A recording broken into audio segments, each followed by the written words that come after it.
দাজ্জালের আবির্ভাব। দুনিয়ার শেষ সময় ঘনিয়ে এসেছে। মানবজাতি যখন ভুলে যাবে আল্লাহর কথা, যখন পাপ হবে সাধারণ আর সত্যকে বলা হবে মিথ্যা, তখনই আবির্ভূত হবে এক ভয়ঙ্কর ফিতনা। সে হবে দাজ্জাল। দাজ্জাল হবে এক চরম প্রতারক।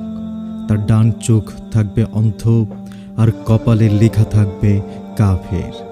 এই লেখাটি শুধু সেসব মানুষ পড়তে পারবে যাদের ঈমান থাকবে মজবুত। সে এমন এক ক্ষমতা পাবে যা দেখে অনেকেই ভাববে সেই হয়তো ঈশ্বর।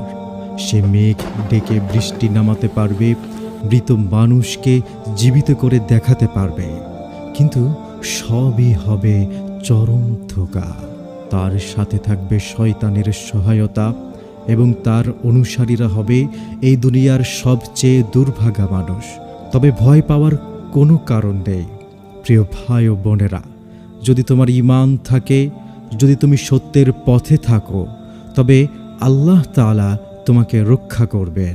দাজ্জালের সময়ে কোরআনের প্রতি দৃঢ় বিশ্বাস রাখো, নামাজ কায়েম করো আর আল্লাহর কাছে সাহায্য চাও, কারণ শেষ বিজয় সত্যেরই হবে।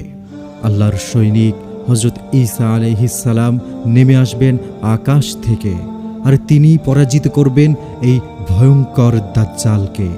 আর এটাই হবে শেষ যুদ্ধে সত্য ও মিথ্যার চূড়ান্ত পরিণতি।